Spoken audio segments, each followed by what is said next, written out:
Hi guys, it's the Cryptic Cinema here, and today I'm going to be doing a August 2015 Blu-ray and DVD update. So, as usual, there are significantly more DVDs than there are Blu-rays, but however, it's worth it because one of them is a 25th anniversary edition Blu-ray.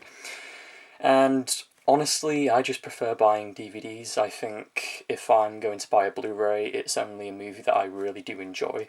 Without further ado, let's start with the update. The first movie is Hellride, and this was actually produced by Quentin Tarantino. It's got a very grindhouse theme, and of course, director Larry Bishop intended it to be that way. In my opinion, this wasn't anything too special. It did have quite a few stunning female actresses in here, but other than that, it wasn't exactly very good. Some are saying it's like the ultimate biker movie and everything. However, I don't think it's a very good biker movie at all, to be honest. Great cast though. Michael Madsen, Larry Bishop, of course, who directed it, David Carradine, Vinnie Jones is the antagonist, and Dennis Hopper. But yeah, not anything too special, and I wouldn't really recommend it to everyone. The next movie is The Long Good Friday. This was actually released by Arrow. This is the newly remastered edition. To be honest, I'd never actually seen this prior to picking it up, and to be honest, I thought it was a little overrated. I mean, I thought it was a really gritty British gangster film. In terms of British gangster films, I think it's one of the best. However, I wasn't really that big of a fan. I had much more higher expectations of it. The cinematography in this is beautiful though, and that's probably the only reason why I'd consider picking it up. But for those of you who like British cinema, it's probably something you will enjoy, and is also beautifully shot as well. The next film is Enemy, starring Jake Gyllenhaal. This was directed by the same guy who directed Prisoners, and this is a fantastic film, and that is coming from somebody who really did not like Prisoners. Jake Gyllenhaal is just a really, really great actor, and I've believed in the guy since he starred in Prince of Persia, and that's apparently to most people is not a good film. I think the guy's a really good actor. This is a very intricate storyline as well. Of course, with the reoccurring theme of spiders, which is a symbolization of Jake Gyllenhaal's character's women in his life. So basically, Jake Gyllenhaal plays two characters. One is a history professor, and the other one is his doppelganger. The film does have a much deeper meaning, however, I do not have time to go into that right now. However, it is a great, very complex film.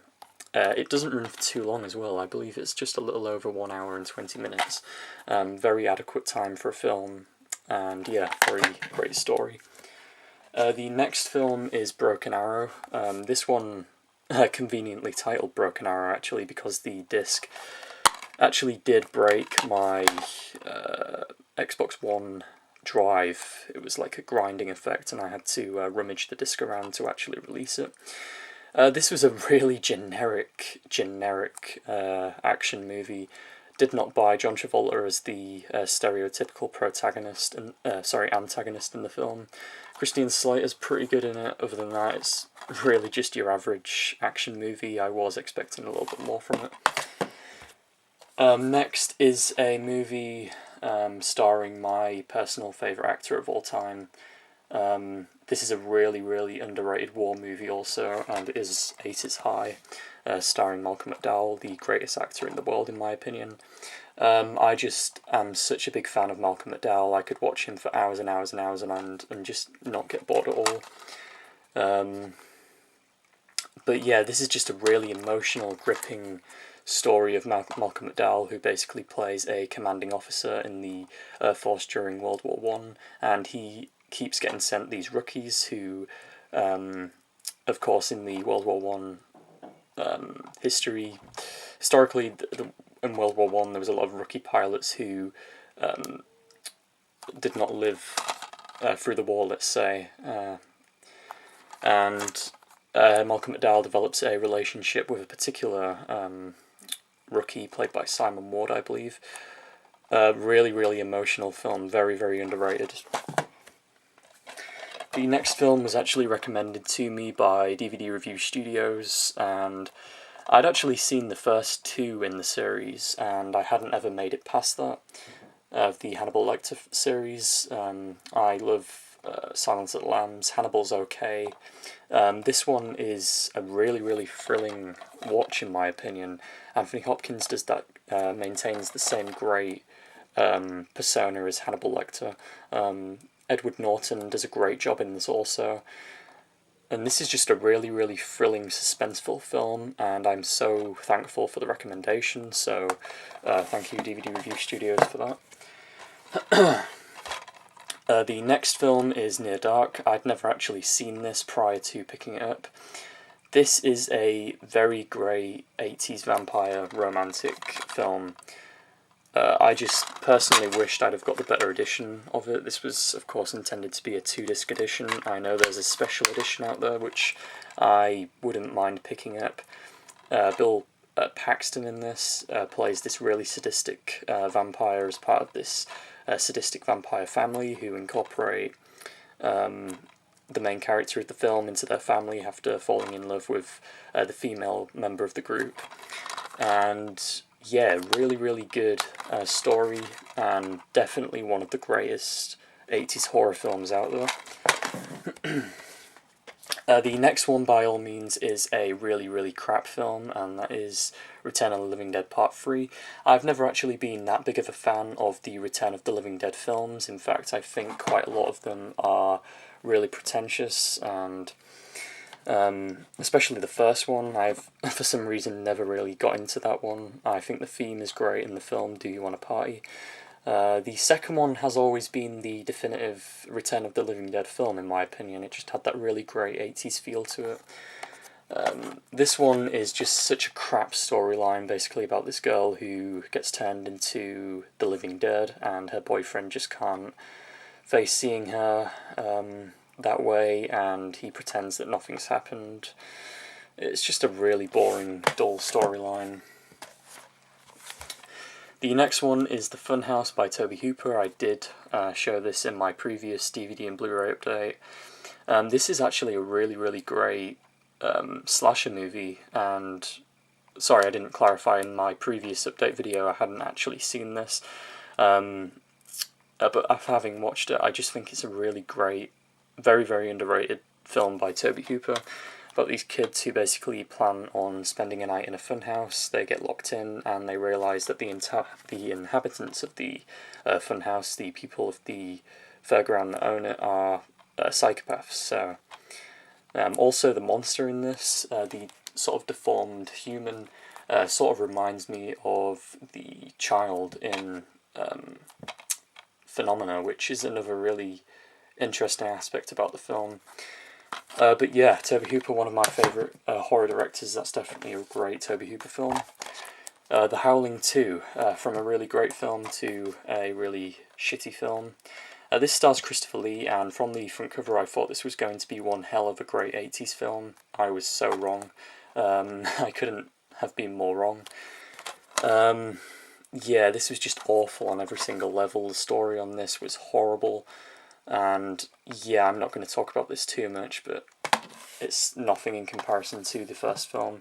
I've also got all of the other Howling movies, which aren't supposed to be anything great either. The fifth one's supposed to be better than the most, but yeah, was not impressed with this one. Next, we have All the Right Moves with Tom Cruise. This is a great Tom Cruise teen film when Tom Cruise was in his prime. This is before Risky Business, I believe. No, actually, I don't think. I think Risky Business came before this movie, but yeah. Tom Cruise, of course, plays this stereotypical jock who, on the verge of getting kicked off the football team, needs to maintain his relationship with his girlfriend and make the grades so he can go to college. It's just a really, really great film. You end up feeling so much empathy for Tom Cruise's character as the film goes on. And yeah, just really great. In my opinion, Tom Cruise is at his best when he's in sort of teen comedies when he was younger.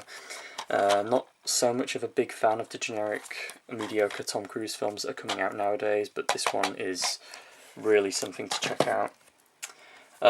Finally, for the DVDs, I have The Fly. I'd seen this before. This is why it's in the shrink wrapper still. But yeah, as I said, I'd seen this before, never actually owned it on DVD. I'm actually having a hard time finding the sequel to the 80s Fly on its own in a singular edition, but yeah, I think this is a great film. Jeff Goldblum, directed by David Cronenberg. Finally, we have 3 Blu-rays, and I'll get these 2 out of the way first. So Yip Man and Yip Man 2, starring Donnie Yen. These films basically follow the origin of Bruce Lee's former mentor, the Yip Man, and yeah, just a really, really great, 2 really great Asian films. I think these are just about as good as each other. But yeah, the second one has a really great reference at the end. If you've seen it, you'll definitely know what I mean. But these are just really, really great films. Very good martial arts films, very suspenseful. They're really just about the underdog and Bruce Lee's mentor, and I would definitely recommend these. Finally, we have the Goodfellas 25th Anniversary Edition. This, for those of you who don't know, is my greatest film of all time. My second greatest film of all time. Clockwork Orange takes the first place for that. But yeah, I basically already own this movie on standard Blu-ray. However, I was in Sainsbury's and was in the DVD section, and I saw the 25th Anniversary Edition for £10. So I thought, why not update my standard edition of the movie? It comes with this awesome booklet with the message from the director, Martin Scorsese. And yeah, just some really great information. They really put a lot of work into the small booklet. And of course the 2-disc edition of the film. But yeah, Goodfellas, just a really beautiful film. Great acting by Robert De Niro, Joe Pesci, and of course Ray Liotta, which in my opinion steals the show. Based on a true story. There is a book that this was also based on, and I really do want to pick that up and give it a read, as the story is just really intriguing. But yeah, just a beautifully shot film, great soundtrack, and just a phenomenal experience. Also, I haven't shown this, but basically for the past month and a half, I have been consistently playing Batman Arkham Knight. I actually completed the main story in the first 4 days or something. However, as you can see, this is the pre-release one with the Harley Quinn and Red Hood edition. Me and my friend were just non-stop playing this, trying to beat each other on the actual main story. But yeah, I'm such a fan of the Arkham series, and this is just such a phenomenal way to conclude it. Just a really, really great twist as well. I'm not going to ruin it at all, but I would definitely recommend this if you haven't. I would just recommend the full Arkham series if you haven't played it already. But yeah, that was my August DVD and Blu-ray update. I usually do these updates at the end of every month. However, I attempted to do an end of July update and I couldn't get it uploaded in time, so I figured that this was just the better solution. But yeah, that was my update for August 2015. Please rate, comment, subscribe, and goodbye.